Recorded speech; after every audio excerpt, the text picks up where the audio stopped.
اور اسی کا حصہ ہے عبدیت کا رضا بالقضاء، کہ اللہ تعالیٰ کے فیصلے پر راضی ہو. اللہ تعالیٰ جو میرے حق میں جو فیصلہ کر دیا، مجھے اچھا لگ رہا ہے، برا لگ رہا ہے، مجھے اس سے خوشی ہو رہی ہے، غم ہو رہا ہے، لیکن میں راضی ہوں اس کے فیصلے کے اوپر. یہ رضا بالقضاء، یہ بھی عبدیت کا اعلیٰ ترین مقام ہے، رضا بالقضاء، اللہ تعالیٰ کے فیصلے پر راضی رہنا. اور یہ صفت سب سے زیادہ عبدیت کی اعلیٰ ترین صفت جو ہے وہ نبی کریم سرور عالم صلی اللہ علیہ وسلم کی حیات طیبہ میں ہے. جو کچھ پیش آ گیا، طائف سے تشریف لا رہے ہیں، گھٹنے لہو لہان ہیں، کافروں نے پتھر برسائے ہیں، طرح طرح سے ستایا ہے، اور ایسی حالت میں تشریف لا رہے ہیں کہ یہ امید لے کر گئے تھے کہ شاید مکے والے نہیں مان رہے تو طائف کے لوگ مجھ سے میری بات مان لیں، لیکن ماننے کے بجائے انہوں نے الٹا پتھر برسائے. سرکار دو عالم صلی اللہ علیہ وسلم اس وقت میں بیچارگی کے عالم میں دعا مانگ رہے ہیں اللہ تبارک و تعالیٰ سے. الا من تکلونی الا عدو یتہجمونی ام الا قریب ملکتہ امری، لیکن کیا فرماتے ہیں؟ ان لم تکن ساخطا علی فلا ابالی، آپ ناراض نہ ہو تو مجھے کچھ پرواہ نہیں ہے. یہ میری تکذیب کریں، مجھے جھوٹا بنائیں، مجھے پر پتھر برسائیں، مجھے تکلیفیں پہنچائیں، کچھ کریں، مجھے پرواہ نہیں ہے. ان لم تکن ساخطا علی فلا ابالی، مجھے پرواہ نہیں ہے کہ جو کچھ بھی یہ تکلیف پہنچائیں گے وہ آپ کی تقدیر کا حصہ ہوگا، میں اس پر راضی ہوں. لم تکن ساخطا علی فلا ابالی غیر ان عافیتک اوسع لی. یہ ہے مقام رضا بالقضاء کا. گھٹنوں سے خون بہ رہا ہے اور بھوکے ہیں، پیاسے ہیں، تھکے ہوئے ہیں، اور لوگوں کی بد کلامی کا سامنا کر کے آئے ہیں، لیکن فرما رہے ہیں کہ علم تکن ساخطا علی فلا ابالی، آپ راضی ناراض نہ ہوں تو مجھے کچھ پرواہ نہیں.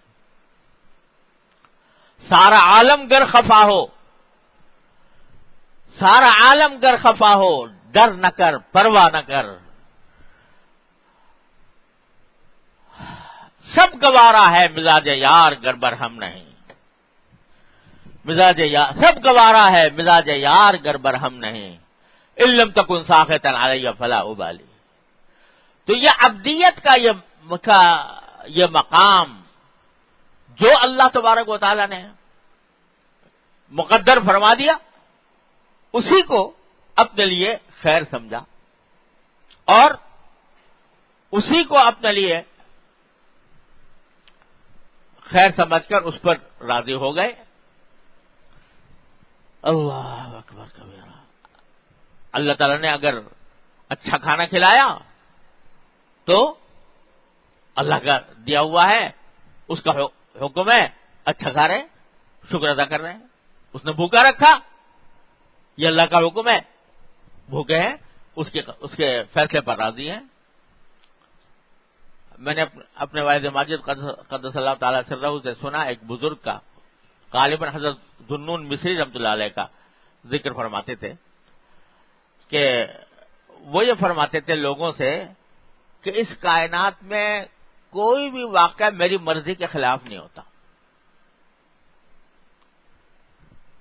کائنات میں کوئی بھی واقعہ میری مرضی کے خلاف نہیں ہوتا.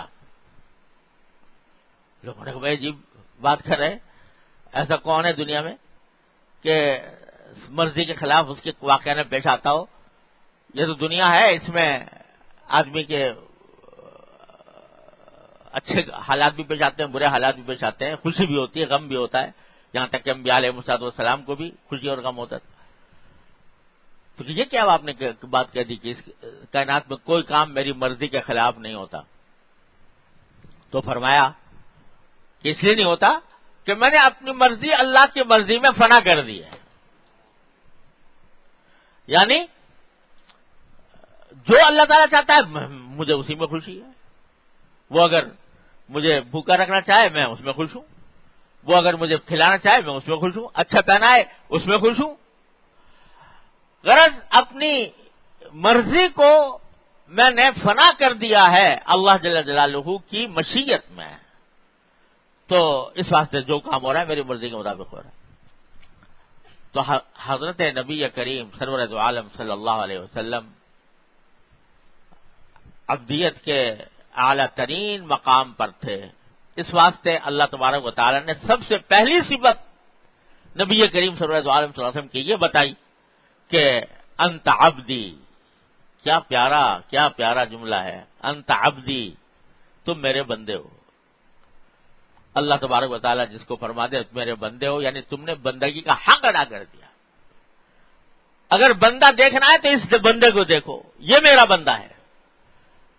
اس کی عبدیت دیکھو، اس کی تواضع دیکھو، اس کی انکساری دیکھو، اس کے اخلاق دیکھو، اس کے اعمال دیکھو، یہ ہے بندہ میرا، انت عبدی.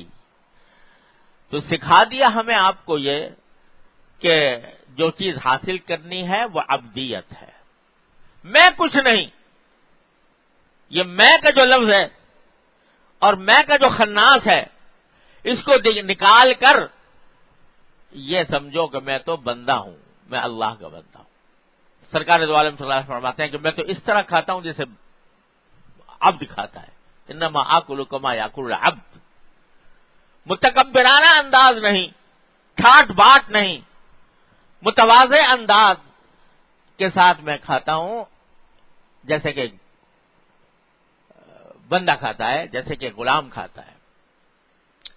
ہاں غلام ہی کو اللہ اس کا آقا جو ہے وہ کوئی شان و شوکت نہ فرما دے تو وہ شان و شوکت بھی اس لیے نہیں کہ وہ شان و شوکت کا خواہش مند تھا، بلکہ اس لیے کہ میرے مالک نے عطا کی ہے. دیکھو سلیمان علیہ السلام کو، دیکھو داؤد علیہ السلام کو، کیا شان و شوکت تھی کہ سارے جنات، سارے انسان چلے جا رہے ہیں، ہوا ان کے لیے مسخر ہے، پہاڑ ان کے لیے مسخر ہیں، اور لاؤ لشکر جا رہا ہے. یہ سب شان و شوکت ہے. لیکن کیا فرماتے ہیں؟ انی احببت حب الخیر عن ذکر ربی. یہ جو تمہیں مال دولت نظر آ رہے ہیں، گھوڑے نظر آ رہے ہیں اتنے شاندار، یہ سب میرے دل میں جو ان کی محبت ہے یہ میرے پروردگار کے ذکر کی وجہ سے ہے. تو اس لیے ہے کہ میرے مولا نے بنا دیا مجھے اس کام کے لیے اور عطا فرما دی ہے، اس کا کرم ہے، اس کا شکر ہے، اس نے عطا فرما دیا. اس لیے میں یہ شان و شوکت بھی میرے مالک کی عطا ہے، اس کی دین ہے. تو میری عبدیت کا تقاضا یہ ہے کہ میں اس کو شکر کر کے استعمال کروں. اس لیے نہیں کہ میں شان و شوکت والا بننا چاہتا ہوں، بلکہ اس لیے کہ میرا اللہ چاہتا ہے کہ میں ایسا بنوں. وہی اگر مجھے فخر کا لباس پہنا دے گا تو اس فخر کے لباس پر بھی میں اسی طرح راضی ہوں گا جیسے کہ اس شان و شوکت کے اوپر راضی ہوں. تو اللہ تبارک و تعالی جس حال میں رکھے اس حال پر راضی ہو جانا یہ عبدیت کا تقاضا ہے. حضرت ایوب علیہ السلام نہا رہے ہیں، غسل کر رہے ہیں. حضرت ایوب علیہ السلام غسل کر رہے تھے. غسل کرتے کرتے آسمان سے سونے کی تتلیاں برسنے لگیں. سونے کے ٹکڑے تتلیوں کی شکل میں برسنے لگے. نہانا چھوڑ چھاڑ کر ان سونے کی تتلیاں پکڑنے چلے گئے. نہانا چھوڑ چھاڑ کر ان کو جمع کرنے لگے. اللہ تبارک و تعالیٰ کی طرف سے وحی آئی، کیا ایوب، کیا میں نے تم کو پہلے ہی مستغنی نہیں کر رکھا سونے چاندی سے؟ بھاگ رہے ہو سونے کی طرف؟ یہ سوال ہوا اللہ تعالیٰ کی طرف سے.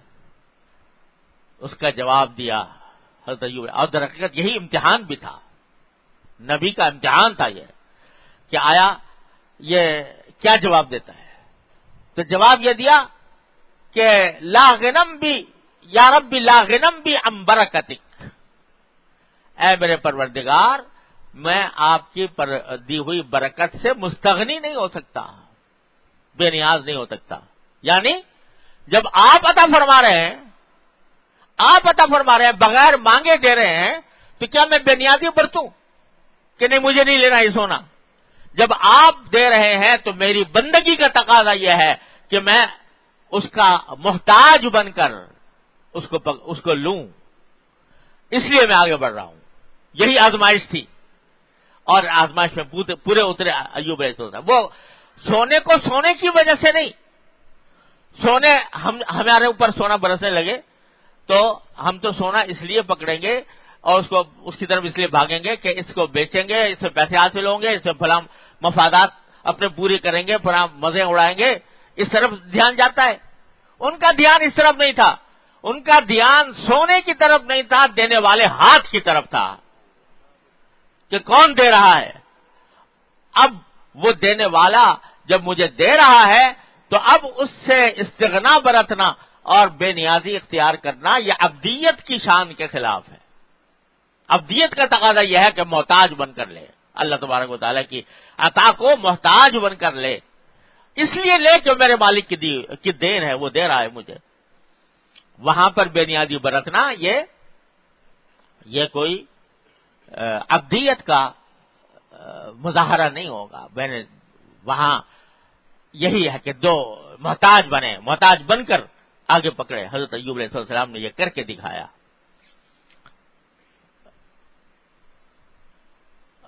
بیمار ہو گئے تو بیمار ہونے میں اللہ تبارک و تعالیٰ سے مانگنا کہ یا اللہ مجھے صحت عطا فرما دے. یہ سرکار دو عالم صلی اللہ علیہ وسلم نے اپنی سنت سے سکھایا. یوں تو کوئی کہتا کہ بھئی رضا بالقضاء کا تقاضا یہ ہے کہ آدمی پڑا رہے، کچھ مانگے نہیں، صحت نہ مانگے. نہیں، سرکار دو عالم صلی اللہ علیہ وسلم نے سکھایا کہ مانگو اللہ سے. کیا مانا؟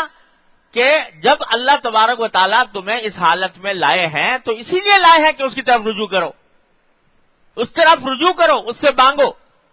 اب کیا بے نیازی اختیار کرو گے، بہادر بنو گے کہ ہمیں بیماری آ جائے یا کچھ آ جائے تو مجھے پرواہ نہیں ہے، میرے اللہ نے جیسا حال رکھا وہ ٹھیک ہے. نہیں، وہاں عبدیت کا تقاضا یہ ہے کہ مانگو اللہ تعالیٰ سے. اللہم انی اسألک تعجیل عافیتک ودفع بلائک. اے اللہ میں چاہتا ہوں، میں مانگتا ہوں کہ آپ مجھے عافیت عطا فرما دیں اور جلدی عطا فرما دیں. تو یہ ساری باتیں جو ہے نا، یہ عبدیت کا کیا تقاضا ہوتا ہے، کس وقت عبدیت کا کیا تقاضا ہے، کس وقت عبدیت سے آدمی سے کیا مطلوب ہے، یہ ساری باتیں سکھا دی نبی کریم سرور دو عالم صلی اللہ علیہ وسلم نے. اس لیے سب سے پہلا خطاب اللہ تعالی نے دیا، انت عبدی، تم میرے بندے ہو. کیا پیار کا جملہ ہے کہ تم میرے بندے ہو. پھر فرمایا وا رسولی، پھر میں یہ کہ اس کے بعد تمہیں میں نے اپنا رسول بھی بنایا ہے. تو سبق اللہ تبارک و تعالی نے یہ دے دیا کہ سب سے بڑا کمال، سب سے بڑا مقام اگر کسی بشر کو حاصل ہو سکتا ہے تو وہ عبدیت کا مقام ہے، اللہ تبارک و تعالیٰ کے بندگی کا مقام ہے. اللہ تبارک و تعالیٰ اپنے فضل و کرم سے یہ ہمارے دلوں میں پیدا فرما دے ہر وقت. اور اس کے لیے میں ایک بات عرض کرتا ہوں،